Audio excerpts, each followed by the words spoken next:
Then he asked for our newspaper.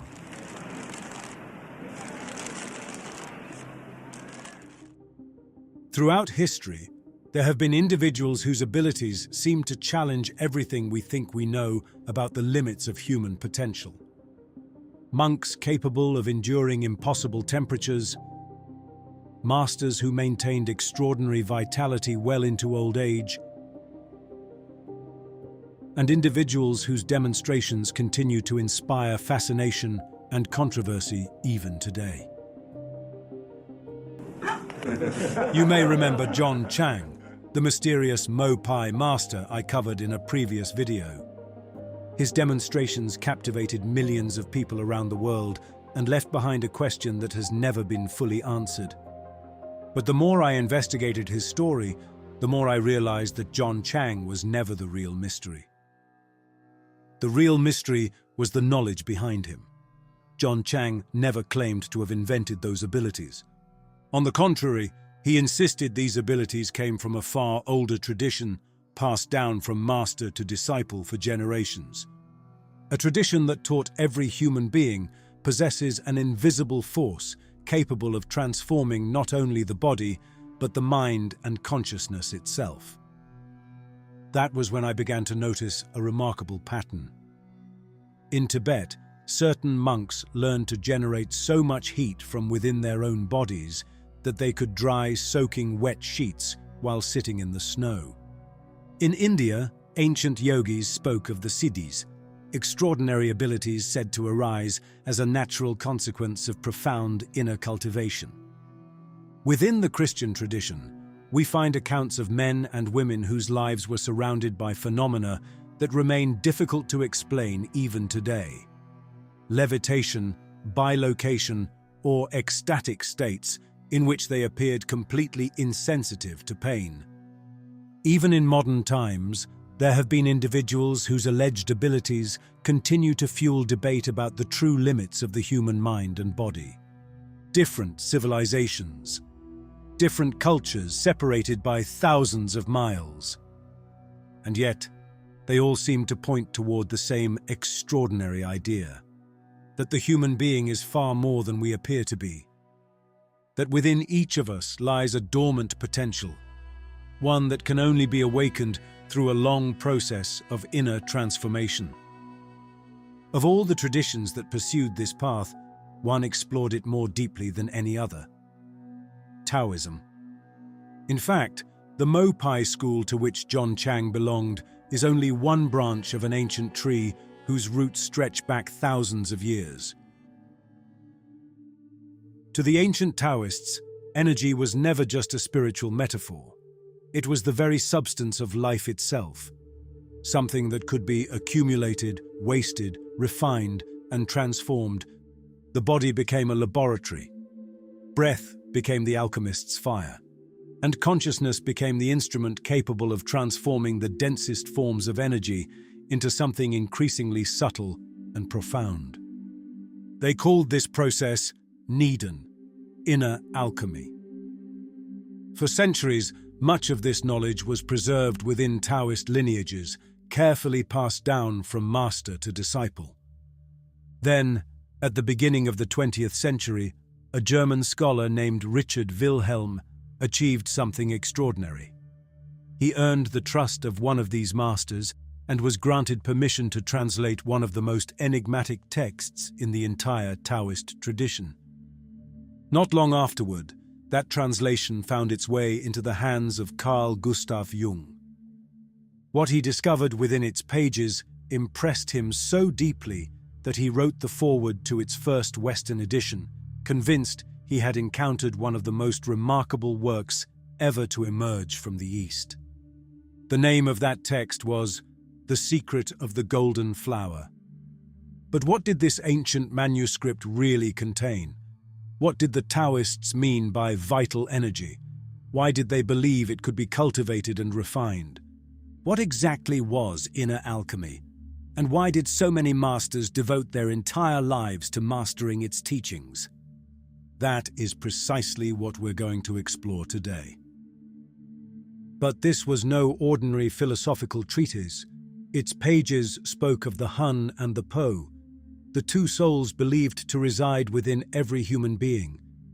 They described a mysterious practice known as turning the light around, an alchemical process through which vital energy could be refined until it gave birth to what the Taoists called the golden flower. They also revealed a series of practices designed to transform the body, the mind, and consciousness at their very source. But before we can understand this extraordinary map of inner transformation, we must first understand the vision of the universe upon which it was built. The principles of creation. The text, traditionally attributed to the legendary Taoist master Lu Dongbin, one of the most celebrated immortals in Chinese tradition, opens with a statement that is as brief as it is profound. That which exists through itself is called the Tao. The Tao has neither name nor form. It is the one essence, the primordial spirit. With these words, the book introduces the central idea upon which the entire system of inner alchemy is built. For the Taoists, the universe was not created by a god who designed the world from the outside. Everything arises spontaneously from the Tao, an eternal, invisible principle that cannot be fully described in words. The Tao is not a being. It is not a deity. It is the source from which all things emerge and the underlying principle that keeps the universe in a constant state of transformation. But this primordial unity does not remain undifferentiated forever.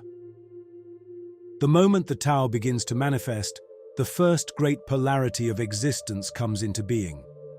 Yin and yang, darkness and light, receptivity and creativity, stillness and movement. These are not opposing forces locked in conflict, but complementary expressions of the same reality. Neither can exist without the other. Like inhalation and exhalation, day and night, or the changing seasons, they are two aspects of a single process of balance and continuous transformation. And here we arrive at one of the most fascinating ideas in Taoism. The ancient masters taught that the human being is a reflection of the universe itself, a microcosm that mirrors the very same laws governing the macrocosm. Yin and yang do not simply shape galaxies or the cycles of nature. They are present in every breath we take, every heartbeat, and every process unfolding within our own bodies. According to Lu Dongbin, human suffering begins the moment this inner harmony is lost. When our attention is scattered outward and our vital energy becomes dispersed, we become divided within ourselves. Inner alchemy was developed as a method for restoring that lost unity and returning the individual to harmony with the Tao. But what exactly were the Taoists trying to transform?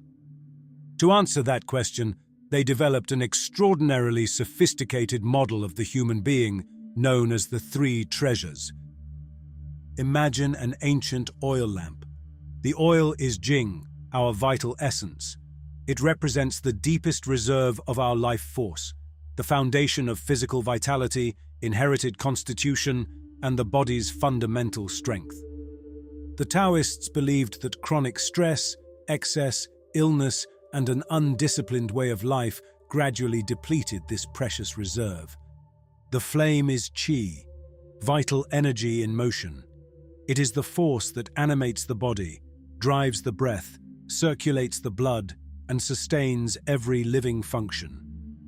And the light radiating from that flame is Shen, the spirit, or consciousness itself. It is not your thoughts nor your emotions, but the awareness that observes them. The silent witness that has been present throughout your entire life, and that is listening to these words right now. For the ancient Taoist alchemists, the goal of every practice was to preserve Jing, strengthen Qi, and refine Shen. For only when these three treasures return to harmony can the true work of inner alchemy begin. And this brings us back to the question we asked at the very beginning of this documentary. Yin yang, positive and negative, and my positive from here and my negative from here, and we meet together. This can get like electricity. And is this because you're special? You have a special sort of It's body? meditation every day. It's meditation that does it. Meditation every day. Can you project this energy through your hands only or through other things as well? Only my hand. Only your hands. Like you can touch me, like this. It's nothing, okay? It's my burn. Just like this. According to the Taoist tradition, this is precisely what practitioners like John Chang spent decades cultivating. Their extraordinary demonstrations were said to be the result of refining Jing into Qi and learning to direct that energy with remarkable precision. Projecting Qi outward is undoubtedly the most spectacular aspect of the tradition. It is what captures our attention. But the Taoists insisted that these phenomena were never the true purpose of the practice. They were merely its most visible consequences. The real work was always directed inward. According to the ancient texts, this process could restore vitality, strengthen the body, slow the effects of aging, and cultivate an extraordinary clarity of mind. But these, too, were only stages along the path. The ultimate goal lay much further ahead. It was nothing less than the transformation of consciousness itself. This is why Taoist masters spoke of immortality. Not the physical immortality pursued by the early practitioners of Waidan. Inner Alchemy proposed something entirely different. Its purpose was not to preserve the physical body forever, but to cultivate what the texts describe as a spiritual embryo, an awakened center of consciousness capable of surviving the dissolution of the body itself. We will return to these extraordinary teachings later in the documentary. But before we can understand how the Taoists believed such a transformation was possible, we first need to explore an even more fundamental idea: the battle within. This is where the secret of the golden flower becomes truly fascinating. According to its teachings, every human being is divided between two aspects of the self, constantly pulling in opposite directions. The ancient Taoists called them the Hun and the Poe. And perhaps the most remarkable thing is that this idea was not unique to China. Thousands of miles away, the ancient Egyptians also believed that the human being was composed of multiple spiritual principles. Among them were the Ka, the vital life force that sustained the body, and the Ba, the individual aspect of consciousness capable of leaving the body after death. According to their tradition, these two had to reunite in order to give birth to the Ak, the luminous, immortal being capable of transcending the material world. Two civilizations separated by continents and thousands of years, two completely different symbolic languages. And yet, the same intuition seems to appear again and again, that the human being possesses a dual nature, and that true immortality is not about preserving the physical body, but about completing an inner transformation. For the Taoists, the Hun belongs to Yang. It is the luminous soul, the part of us that longs for truth, beauty, contemplation, and everything that transcends the material world. It is the aspect of consciousness capable of rising above immediate impulses and remembering who we truly are. The Po, on the other hand, belongs to Yin. It is the earthly soul, the force that binds us to the body, to survival, to desire, fear, pleasure, and our most primitive instincts. Without the Po, we could not live. But when it completely dominates our existence, we forget that there is anything beyond immediate gratification. According to the secret of the golden flower, human life unfolds within this invisible tension. And this is where the book stops talking about people who lived 1,000 years ago and begins talking about us. Because all we have to do is look at the world we've built. We are surrounded by systems designed to capture our attention every waking moment, screens that never stop calling for us. algorithms that understand our impulses better than we do, news that keeps us anxious, advertising that turns every desire into a necessity, music, films, social media, and endless entertainment competing relentlessly to keep our awareness directed outward. The ancient Taoists would probably have said that almost all of our energy is constantly being pulled toward the Po. Our attention remains trapped in survival, comparison, consumption, the endless pursuit of pleasure, and the fear of losing what we believe belongs to us. Meanwhile, the Hun is given almost no opportunity to awaken. We slowly consume our Jing without replenishing it. Our Qi becomes scattered across thousands of distractions, and our Shen, that silent flame of awareness, begins to lose its brilliance. We become exhausted, confused, convinced that we are nothing more than a body, a personality, and the story we tell ourselves, as though we had forgotten that there is a far deeper dimension to our existence. And here we encounter one of the most radical ideas in all of Taoist alchemy. If throughout life the Hun is never cultivated and a person remains completely identified with the Po, then physical death brings that fragile union to an end. The Po, bound to the body, gradually dissolves along with it.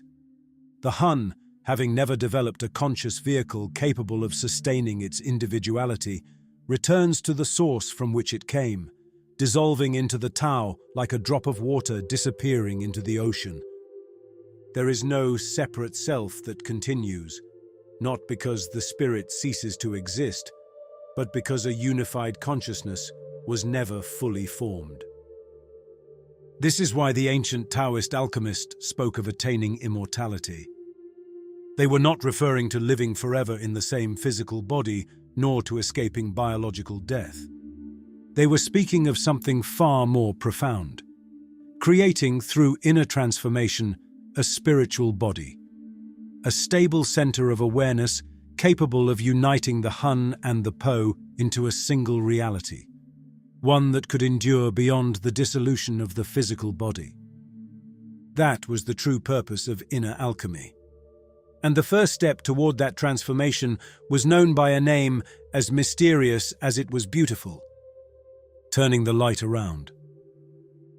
To understand how this transformation takes place, we first need to understand how the Taoists viewed the human body. The Taoist alchemists described the body as a living laboratory, a place where the raw substance of life can be gradually refined.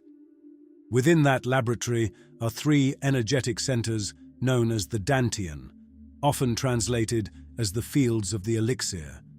The lower Dantian, located just below the navel, is considered the great reservoir of vitality, where Jing, the deepest essence of life, can be preserved instead of wasted. The middle Dantian, in the region of the heart, refines that vitality into emotional balance and inner harmony. Finally, the upper Dantian, associated with the head, represents the flowering of Shen, the clear and luminous quality of awakened consciousness. The entire process of inner alchemy is built upon the relationship between these three centers. Essence becomes energy, energy becomes spirit, and spirit gradually returns to the Tao. But according to the secret of the golden flower, the tragedy of ordinary human life is that this transformation almost never takes place. Not because we lack energy, but because we spend our lives dispersing it. From the moment we wake up each morning, our attention rushes outward. It is pulled toward unfinished work, financial worries, notifications, ambitions, memories of the past, and anxieties about the future. But what if attention could reverse its direction? What if, instead of chasing the world, it returned to the place from which it arises? That is the essence of turning the light around. Imagine that your consciousness is like a flashlight in a completely dark room. Wherever you point its beam, that part of reality becomes illuminated. Throughout your entire life, That flashlight has been aimed at the world around you. Every experience you have ever known has appeared because that beam of awareness has been directed toward it. The problem, according to the secret of the golden flower, is that we become so captivated by everything the light reveals that we completely forget to notice the light itself. We spend our lives looking at the objects of consciousness, but almost never at the one who is conscious. Turning the light around is nothing more and nothing less than reversing that movement. Instead of allowing attention to continue flowing toward the external world, the practitioner gently turns it back upon itself. Not to think about the self, not to imagine the self, but simply to become aware of the awareness that is already present before every thought, every emotion, and every perception. As consciousness gradually withdraws from its constant fascination with external objects, scattered qi begins returning to its center. The lower dantian, described as the great alchemical furnace, slowly fills instead of becoming depleted. Jingis no longer consumed so rapidly. Shen becomes clearer, quieter, and more luminous. And the endless conflict between the Hun and the Poe gradually begins to dissolve. This is why the secret of the golden flower insists that the practice is not about forcing the mind into silence. It is about allowing consciousness to remember itself. The ancient masters often compare this process to a river whose waters have flowed endlessly toward the sea. Inner alchemy does not create a new river. It simply turns the current back toward its source. Perhaps the easiest way to understand this is not through explanation, but through direct experience. The practice. At this point, one might expect the secret of the golden flower to remain nothing more than a philosophical treatise. It does not. After revealing the nature of consciousness, the movement of qi, and the principles of inner alchemy, the manuscript does something unexpected. It begins describing a practical method, a way of transforming these ideas from abstract concepts into direct experience. And surprisingly, the practice begins with something incredibly simple: learning how to sit. The body remains relaxed, yet upright. The eyes are neither fully closed nor fully open, but rest gently half-closed, allowing attention to withdraw from the outside world without drifting into sleep or fantasy. While the gaze naturally settles toward the tip of the nose, awareness itself is gently directed toward the space between the eyes. A point later, Taoist traditions associated with the upper dantian, and which many compare to the third eye, or Ajna chakra, in the Hindu tradition. Breathing becomes slow, quiet, and almost imperceptible. So subtle that, as the text beautifully says, only the heart can count the breaths. The Taoists believed there was an inseparable relationship between breath and mind. A restless breath reflects a restless mind. A calm breath gradually quiets the entire nervous system, allowing awareness to settle naturally. But perhaps the most surprising instruction concerns our thoughts. The manuscript never tells us to stop thinking. It never asks us to force the mind into silence. Instead, it invites us to simply observe.